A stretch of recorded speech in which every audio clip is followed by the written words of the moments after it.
پچھلے دنوں ڈاکٹر ذاکر نائک صاحب کے عنوان پر میں نے ایک ویڈیو اپلوڈ کی تھی کہ وہ یزید کو رضی اللہ تعالی عنہ کہتے ہیں، اور یہ ان کا موقف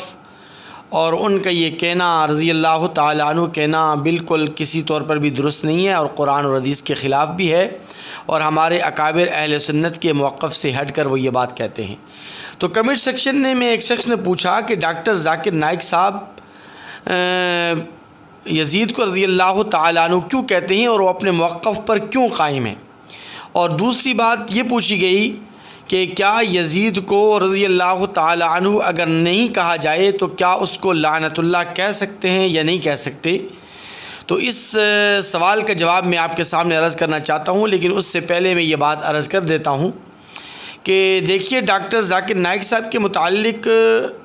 دورہ پاکستان سے پہلے ہمارے دل و دماغ میں اور ہمارے اذہان میں جو شکوک و شبہات تھے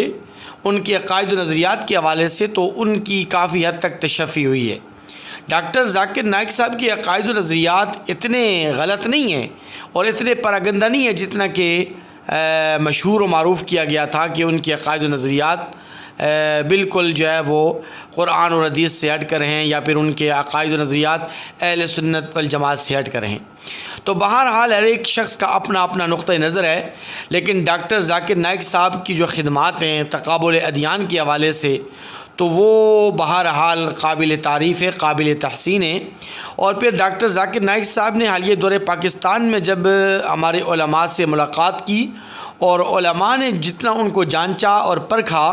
تو اس کے نتیجے میں یہ بات بڑے واضح طور پر سامنے آئی ہے کہ ڈاکٹر ذاکر نائک صاحب کے جو عقائد و نظریات ہیں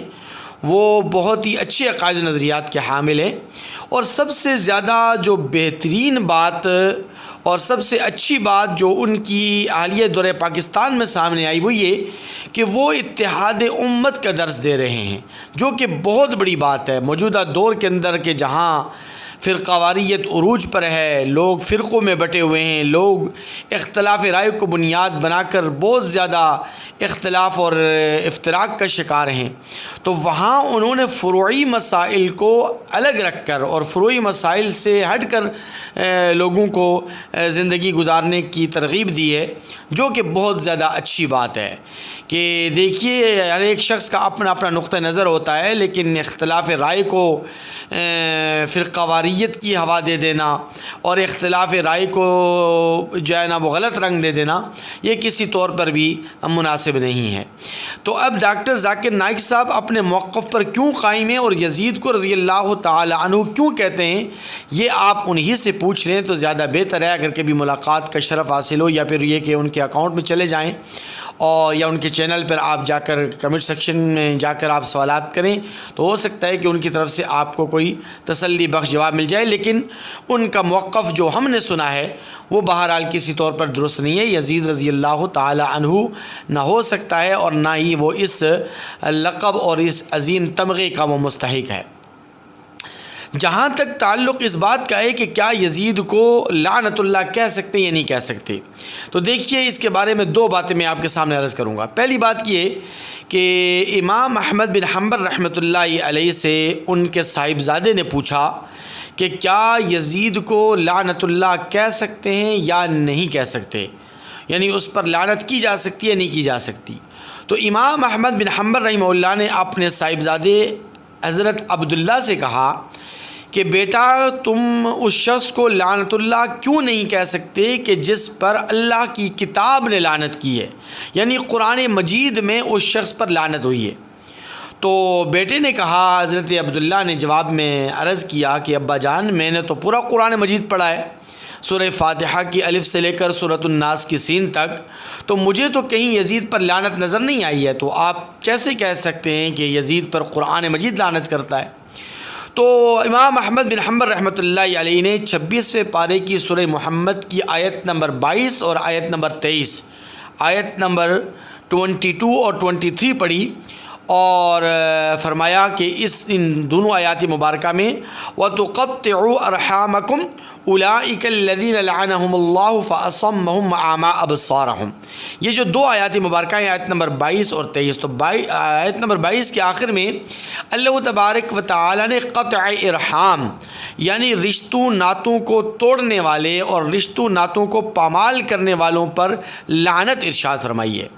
اور امام احمد بن حنبل رحمۃ اللہ فرمایا کہ یزید نے حضور اکرم صلی اللہ علیہ وسلم کی قرابت کا لحاظ بھی نہیں کیا، اور خاندان نبوت کے 72 افراد سمیت حضرت حسین رضی اللہ تعالی عنہ جو اہل بیت عظام کے چشم و چراغ ہیں،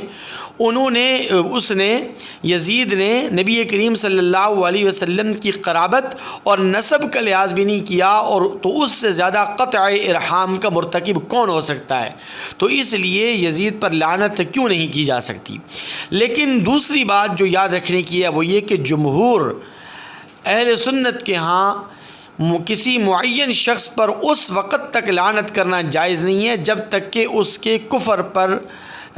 مرنا یقینی طور پر اور قطعی طور پر معلوم نہ ہو۔ ہاں، اگر عام وصف کے ساتھ آپ کسی شخص پر لعنت کیسے کر سکتے ہیں، جیسے کہ لعنت اللہ علی الکاذبین، لعنت اللہ علی الکافرین وغیرہ وغیرہ، لیکن یہ کہ کسی معین شخص پر آپ اس وقت تک لعنت نہیں کر سکتے جب تک کہ حالت کفر پر اس کی موت کا ہونا اور اس کا مرنا یقینی طور پر اور قطعی طور پر معلوم نہ ہو۔ تو اس اصول کے پیش نظر تو یزید کو لعنت اللہ آپ اس لیے نہیں کہہ سکتے کہ اس کی موت کا حالت کفر پر ہونا یہ یقینی اور قطعی طور پر معلوم نہیں ہے، لیکن یہ ہے کہ یزید کو رضی اللہ تعالیٰ عنہ کہنا یہ کسی طور پر بھی درست نہیں ہے، اور اہل سنت کا اس مسئلے میں ڈاکٹر ذاکر نائک صاحب سے شدید اختلاف ہے، اور ہمارے اکابر اہل سنت والجماعت کا موقف یزید کے متعلق یہ ہے کہ اس نے اہل بیت عظام کے مقابلے میں جو جنگ لڑی ہے اور اس اہل بیت عظام کے خلاف جو اس کے اقدامات ہیں وہ کسی طور پر بھی درست نہیں ہیں، اور نہ ہی ہم اہل بیت عظام کے مقابلے میں یزید کو حق پر سمجھتے ہیں، بلکہ یزید ناحق تھا، اور اس کے دور حکومت میں واقع کربلا جس المناک انداز کے اندر انجام دیا گیا تو وہ کسی طور پر بھی درست نہیں ہے، اور نہ ہی اس کو تسلیم کیا جا سکتا ہے۔ اللہ تعالیٰ سے دعا ہے کہ اللہ تعالیٰ ہمیں قرآن اور حدیث کی احکامات پر 100% عمل کرنے کی توفیق نصیب فرمائے۔